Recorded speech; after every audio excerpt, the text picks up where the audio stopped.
reminder of the antiquity of the area, but with no reminders as to their purpose or that of those who created them.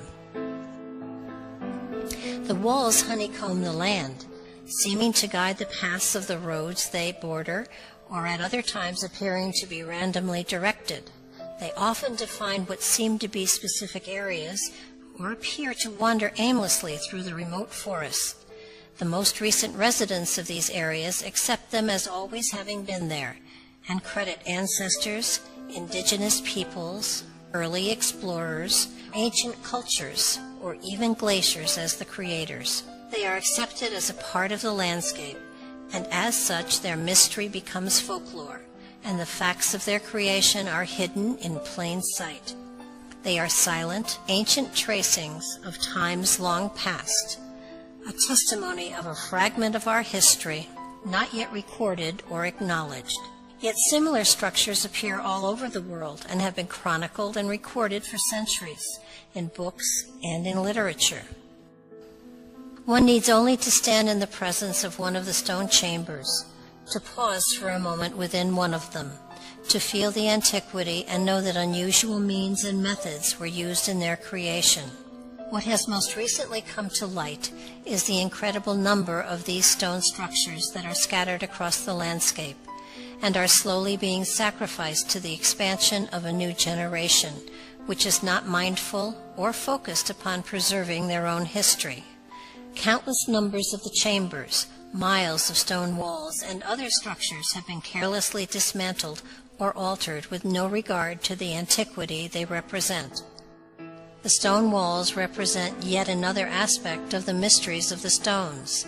In 1939, using data from an 1872 Department of Agriculture report on fences, it was estimated that there was a combined length of approximately 250,000 miles of stone walls in the New England area, a length equivalent to a single wall stretching around the earth over 10 times.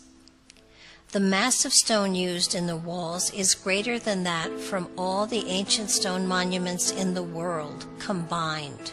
Utilizing modern technology, these numbers would clearly be increased exponentially. Because of the vast numbers and extreme lengths of the stone walls, most New Englanders are aware of their presence. They are obviously difficult to miss. Few, however, have any idea as to their purpose, or for that matter, who actually created them. They have been described as boundary markers, stock fences, and property demarcations. What escapes reason and understanding is that they are often random, close together, and without direction, starting and stopping for no apparent reason, going up hills and across ridges, in areas that could not have been planted or used for grazing or agriculture. Often closely connected to these walls are other unusual structures, most notably thousands of stone chambers scattered across the landscape.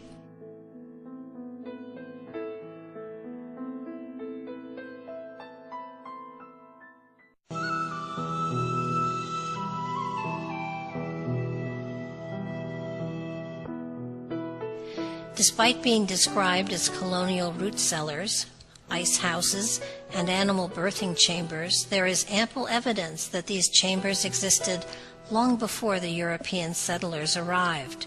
Various design elements preclude any possibility that they were used as living structures, and aspects of astronomical or seasonal alignments have often been noted. An almost casual apathy seems to surround them. Beside the stone walls and chambers, there are several other stone anomalies, including subterranean structures, stone circles, standing rows of stones, balanced rocks, stone piles commonly known as cairns, and several other strange structures, possibly even including dry stone constructed bridges. A time clock is ticking.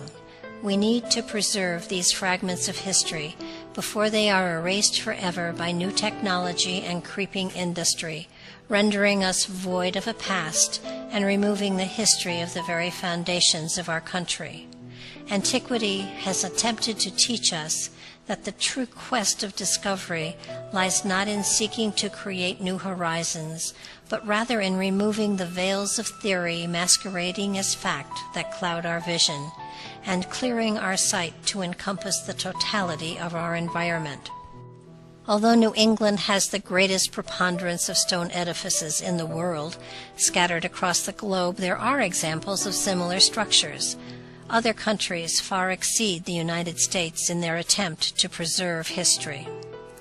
It is important to restate here that the stone structures of New England comprise the largest collection of stone structures in the world.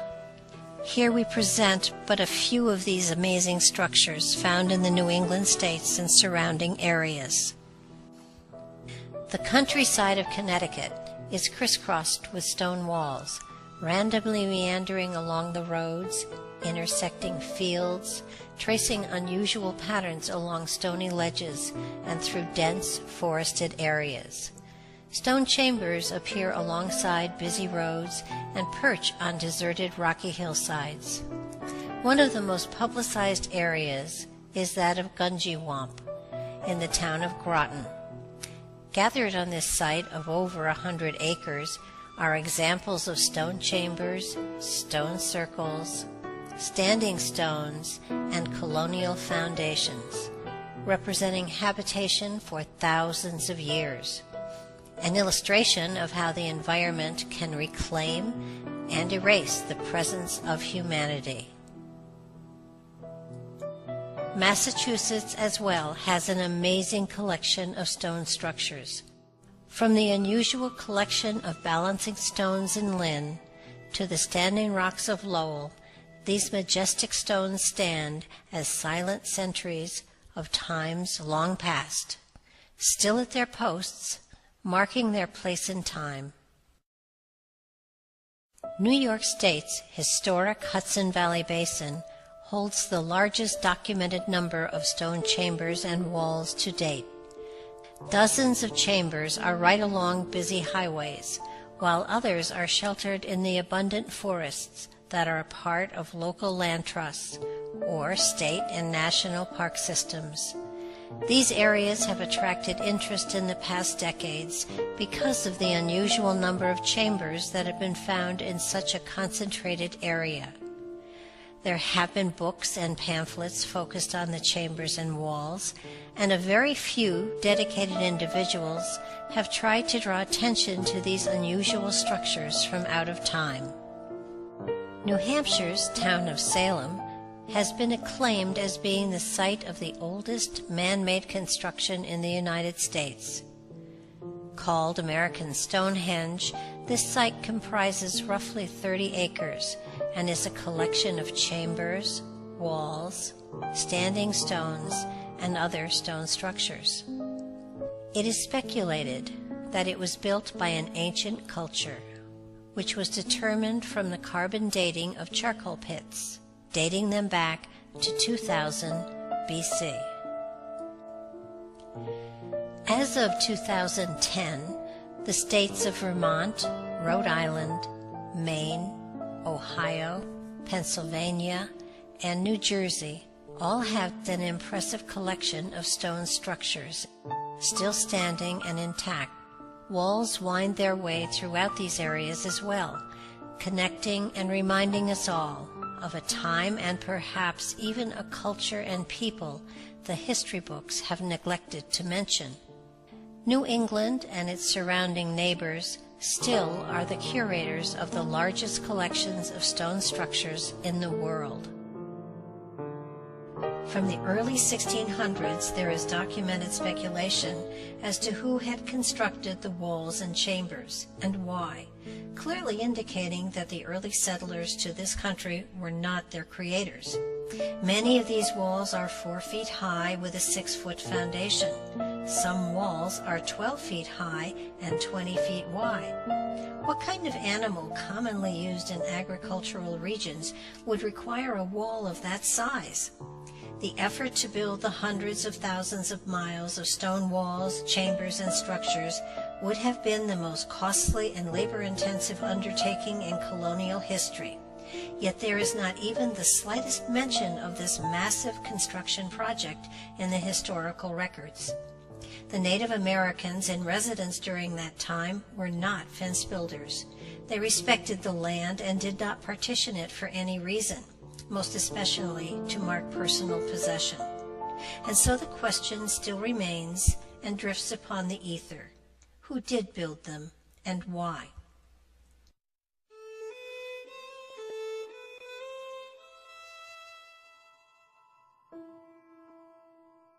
A most interesting point to ponder. When one looks at the sheer length of the walls, 240,000 miles that were estimated in 1939 using the data from the Department of Agriculture's report on fences from 1872, it is quite clear that this was an engineering feat of gargantuan proportions. Using simple calculations and allowing for 1 day's rest out of every week, with a mandatory 3 months break when the northeast winters made it impossible for any outdoor work, it would appear that if the early colonists constructed these walls between 1620 and 1872, they would have had to average 4 miles a day, 1/3 of a mile every hour, or 1 foot every 2 seconds.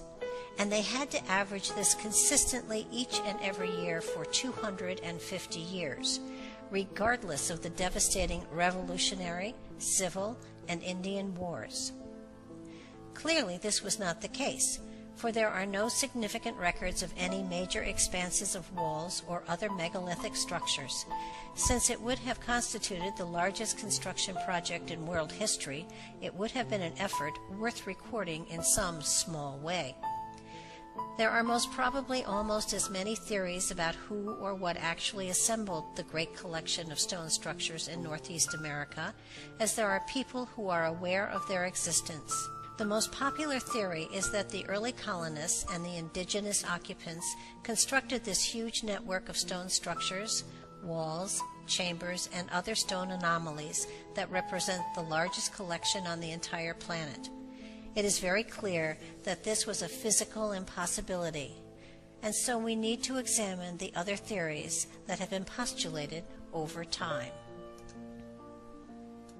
The obvious antiquity of some of these structures and complexes leads to the theory that they were suspected to be built by ancient cultures who explored North America long before the Europeans arrived.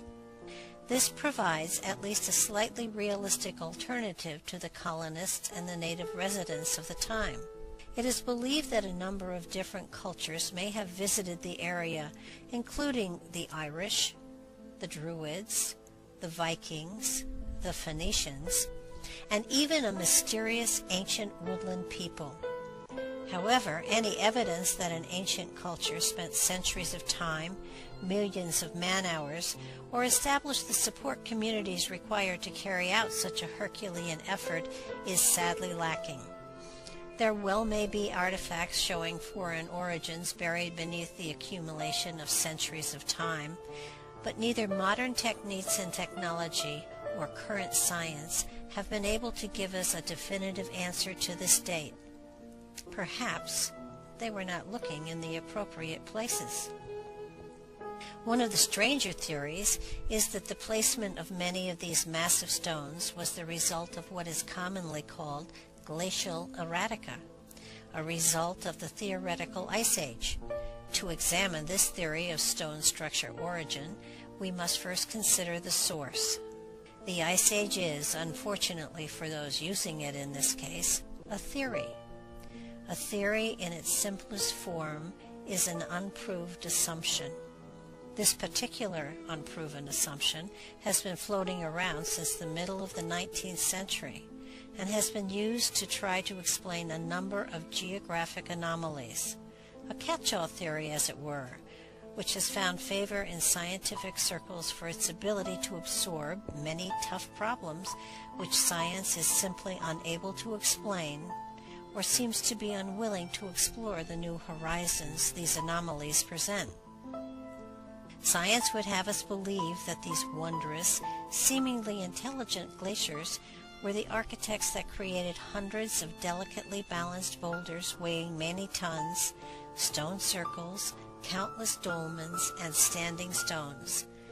clearly a designer glacier that exhibited theoretical intelligent design, not just once, but thousands of times. If the Ice Age weren't a somewhat illogical theory, already discredited by anthropological evidence, it should be dismissed as simply ridiculous in relationship to any role in creating these stone anomalies. The stone walls that weave their way across the landscape elicit theories of their creation as well. Even in very primitive cultures, walls have had a very specific purpose: to enclose a defined area. In the case of what can only be described as structures or building remains, we find that to be true. But when dealing with the fence variety of stone walls, we find it is almost never the case. They simply do not enclose anything. The walls that remain standing today generally run in unbroken lines with open ends. They start and then just stop. These walls do not commonly connect to each other to make an enclosure, which discounts the theory that they were used for agricultural purposes. Often other walls will intersect but terminate abruptly, leaving us with small pieces of an overwhelmingly huge puzzle or labyrinth. These remains of times long past create a puzzle of their own. There are many different patterns of walls, and none of them fall into the current logical definition attributed to what is a wall's logical and simple application. One of the most common theories used to explain away the presence of these walls was that they defined property boundaries. As with the agricultural theory, they seldom enclose anything, which negates any concept that they are megalithic boundary fences. Many claim they were built to last, and indeed they have done that.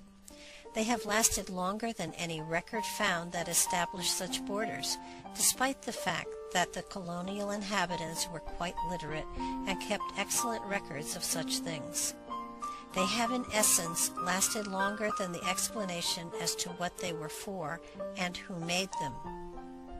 In viewing wills from the 17th and 18th centuries, we found no mention of walls being used as delineating property lines.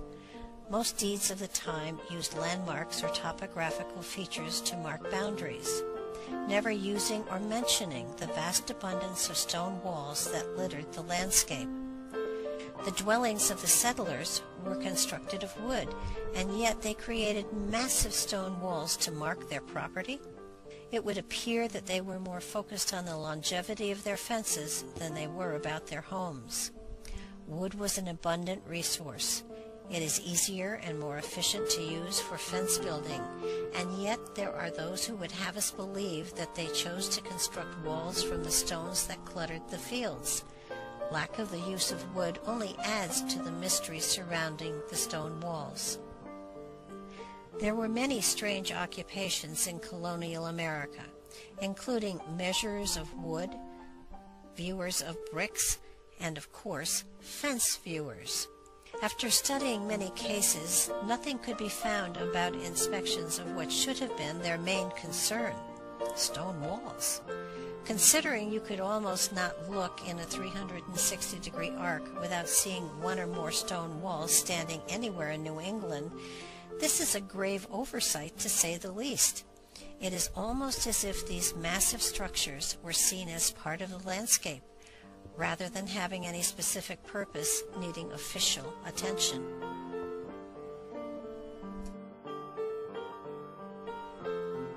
There are parallel walls, zigzag walls, and road walls to add to the mystery of these ancient structures. The parallel walls often run very closely to one another, sometimes over long distances. Theorists propose that the open areas between the walls were used to grow crops between stock pens, or even other walled fields, a most unusual agricultural practice, and almost none of these walls are a part of any walled enclosure, either as stock corrals or farms. There is no access for animals or plows to work these thin fields, except to approach them from thousands of yards at either end. No openings are provided along these walls, making the purpose elusive to reason. There are those who postulate that they are simply above-ground linear landfills used to rid the land of the majority of its prime content, rocks.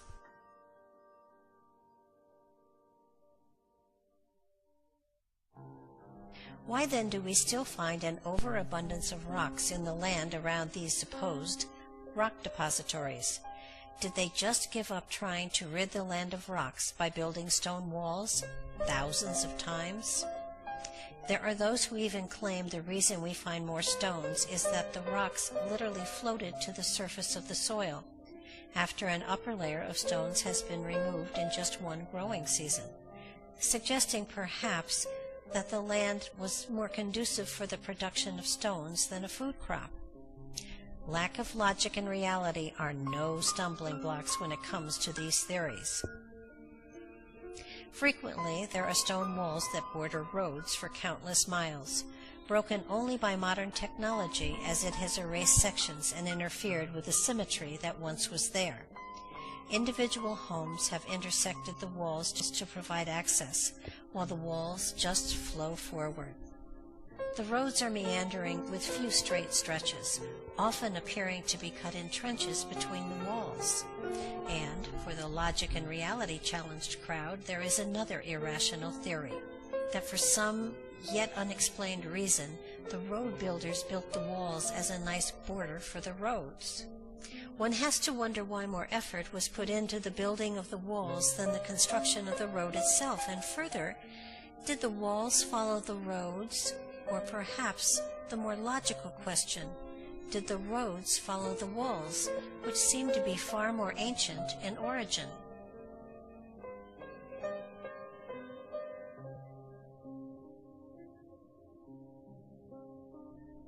One of the most unusual configurations used in the construction of the hundreds of thousands of miles of stone walls is the evidence of the zigzag patterns that often occur. It would seem difficult enough to build these fences out of very big rocks, an obvious great waste of time when wood was abundantly available. But why waste valuable time, human energy, and greatly extend the workload by using a completely inefficient and illogical zigzag pattern? Obviously, it would have to be only those with a lot of time, incredible strength, and misplaced priorities on their hands, something not available in a land often called stone soup with a harsh winter environment. When assessing the validity of these thousands of miles of stone walls as just having agricultural purposes, we must consider Putnam County in New York State. This area contains the largest, longest, and greatest number of stone walls, and the highest number of stone chambers anywhere in the world. Yet it was the last region to be inhabited because it was the least desirable area for agriculture in the entirety of the northeastern United States. In this area, the stone structures are the least likely to have any agricultural purpose, and yet we find the greatest concentration of the chambers here. It has been postulated that the reason there are so many of these stone chambers in the Putnam Valley region is because the terrain is so very inhospitable. Perhaps the reason we find so many in this area is because it was the last to be developed, and industry and progress have not yet had the chance to encroach upon them, to erase these silent testimonies to a time and a past that has been lost from awareness and memory. Perhaps last to be developed means last to be destroyed.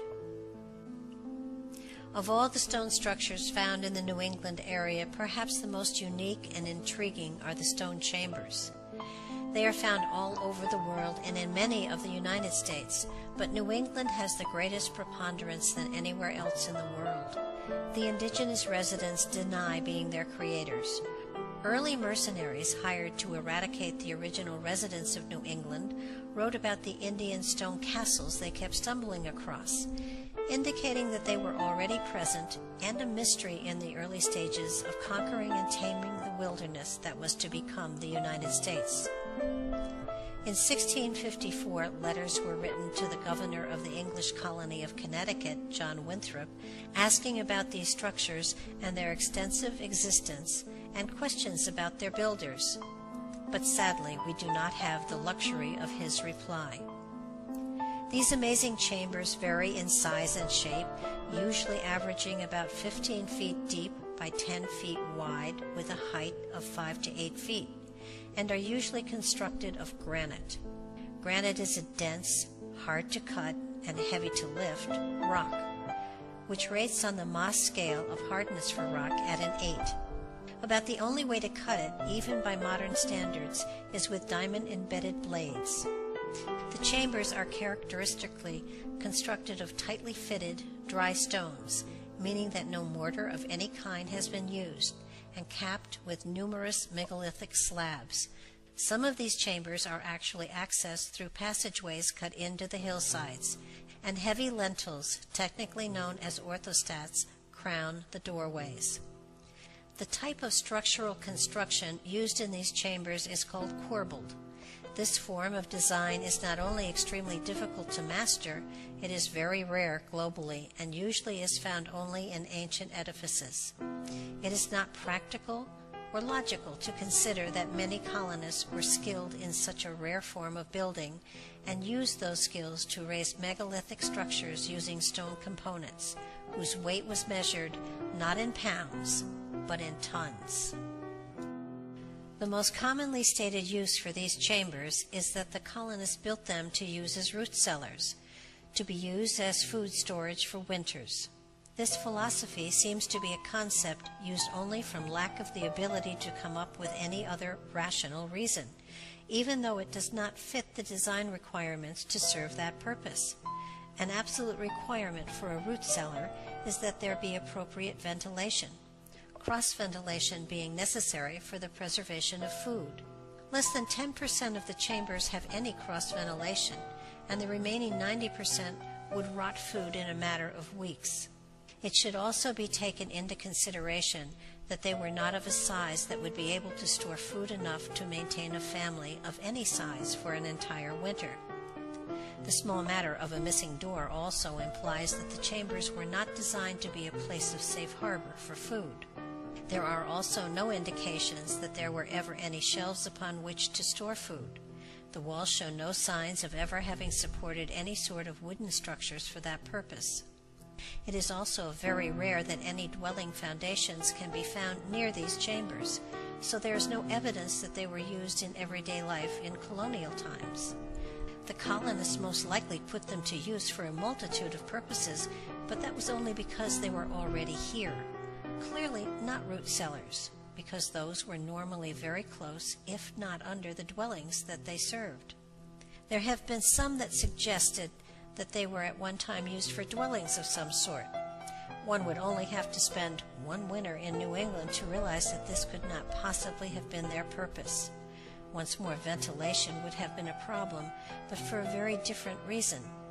The only way to heat these chambers would be by fire, and there is nowhere for the smoke to go. There would have had to be an opening in the ceiling, and that would not have been possible with the kind of construction that was used.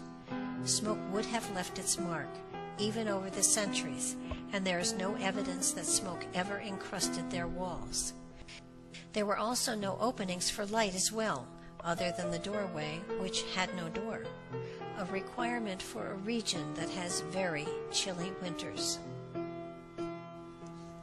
The use of these chambers as megalithic ice houses seems as impractical as using them to store food, not so much because of the ventilation, but rather the tiny amount of space obtained through such a labor and material-intensive project. Doors would obviously be required. Perhaps they just rolled big stones across the opening when they were done.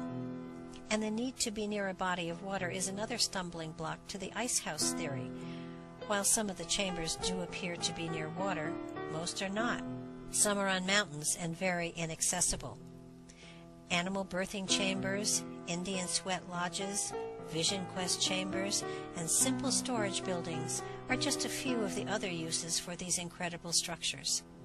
Though some archaeological work has been done to determine the purpose and age of these chambers, there has been an absence of artifacts that would support a definite purpose. Fringe theories abound about their construction and purpose. Some reach into the outer regions, such as quantum physics and portals to other dimensions. But these are just theories. Again, unproven assumptions. Many believe the stone chambers will always remain a mystery, lost in time. But time just might reveal some answers to those who are really listening. It would seem that their message is being ignored because they still maintain their silence and their mystery. They could possibly give us answers to so many unanswered questions we have about the evolution of our culture. But instead of preserving them, we move into new areas of exploration, quite possibly missing the doorway to the future because it is so simple and subtle it has gone without notice for hundreds, perhaps thousands of years.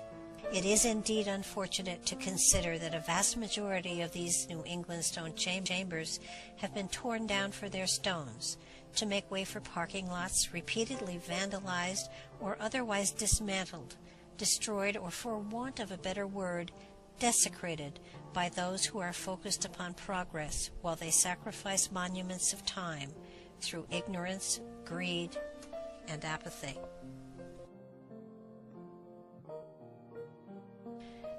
There are untold thousands of anomalous and megalithic stone structures in every corner of the globe.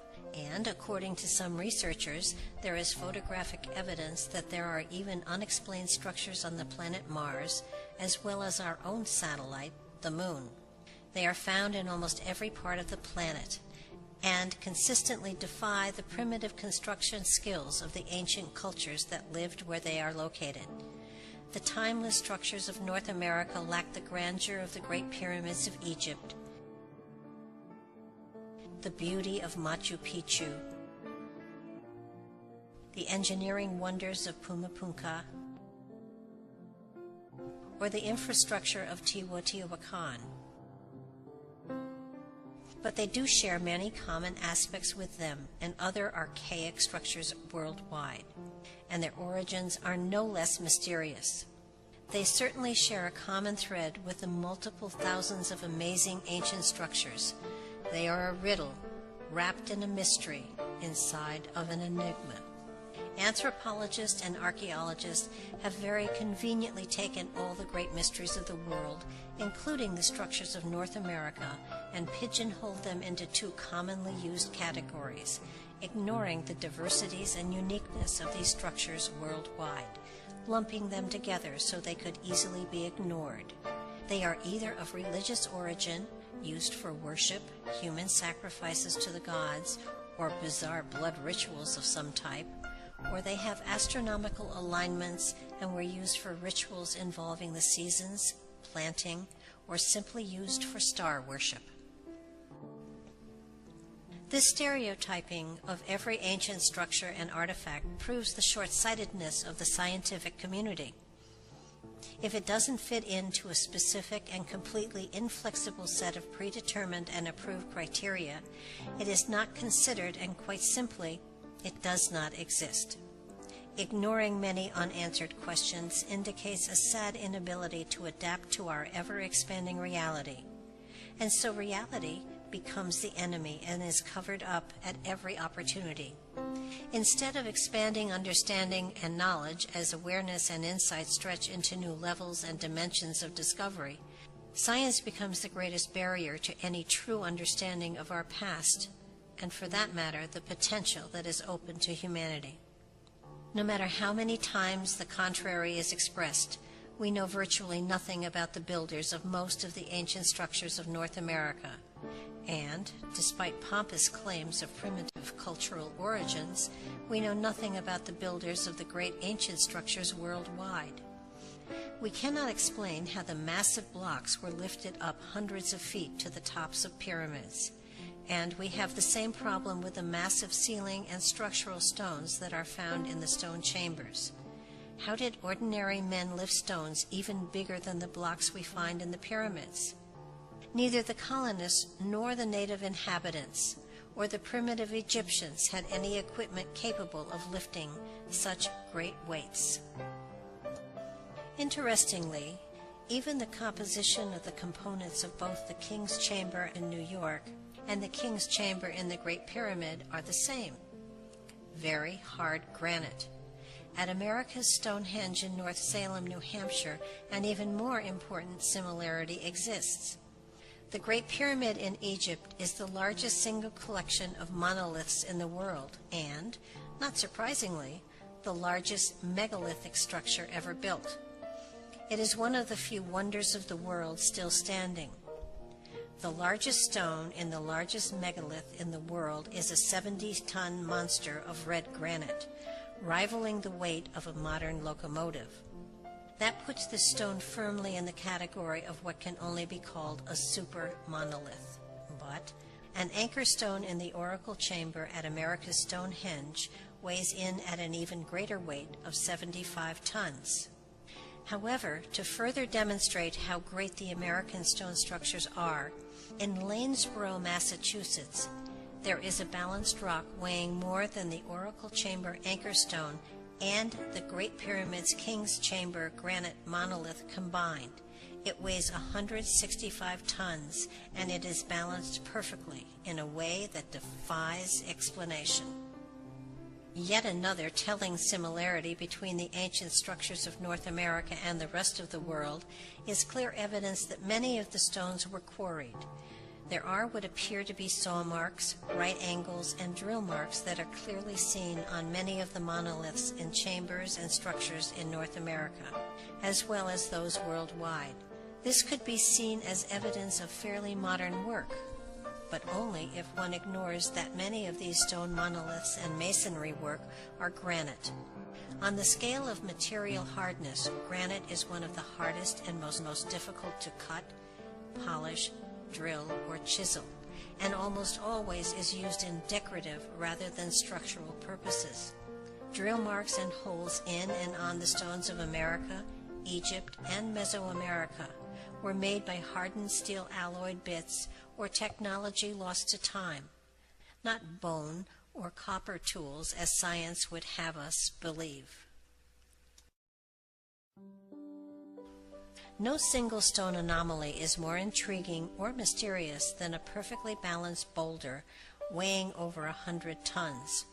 Amazingly, many of these have remained fixed in their seemingly precarious positions for centuries.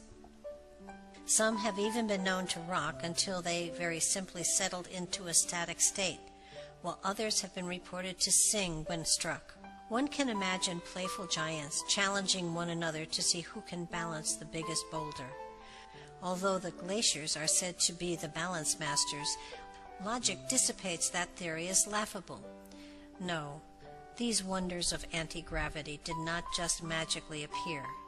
They were definitely, very deliberately placed, but no logical reason other than just the pleasure of balancing something very big or nature art comes to mind. Who is big enough or powerful enough to accomplish such a Herculean and seemingly impossible task? Only one of two conclusions can be drawn in the case of how these stones were cut, polished, grooved, drilled, chiseled, and moved. We could consider that they were created by ancient, highly advanced cultures from other worlds or dimensions with technology, skills, equipment, and tools that rival and actually exceed our own modern technology, and then left the planet leaving their handiwork behind. Or that they were ancient human cultures with amazing technology, equipment, and tools that were destroyed so effectively or buried so deep that not even a single hint remains. And the only evidence of their presence are the monuments they left behind, scattered across the face of the globe, standing as a testimony to the greatness that once was and could yet be again. Any force so powerful to destroy any evidence of human creation would also destroy the edifices as well. Not a single word or a tiny scrap of evidence as to how humans created incredible structures our own modern and highly advanced technology could not accomplish. Are we to believe that civilization once reached an advanced technological state greater than our own, returned to a primitive existence, then went back to an advanced technological state, leaving no evidence of that evolutionary roller coaster ride behind. Mankind, humanity, is on a journey through time. As a species, we have traveled through time periods marked by ignorance and darkness, enlightenment and reason. We have marked time as to development, religion, industry, and empires. Thousands of years of evolving our knowledge and wisdom, naming each phase of expansion with yet another apparent conquest of the unknown. This current time has been called a new age, one theoretically marked by exploration and illumination, a time of progress and development. Merriam-Webster defines progress as the gradual betterment, especially the progressive development of humankind. Is the destruction of antiquity and history the kind of foundation upon which we want to build? By destroying the legacy of our past, we have nothing to build upon. These walls and chambers are more than just piles of rocks. Though found all over the world, these stones speak a common language, and they tell a story of our footprints in time. They hold information and insight of where we came from and help to provide a foundation for us to build upon for future generations. We are but a small voice, a whisper if you will. Join your voices to ours to create a roar of protest against the destruction and apathy towards the largest collection of stone structures in the world. Voice by voice, we can create a crescendo of outrage, a collective voice that cannot be ignored or silenced. Together, we can halt the erasure of the tracings of our past from the landscape, and perhaps, in time, truly learn the secrets that they hold for us.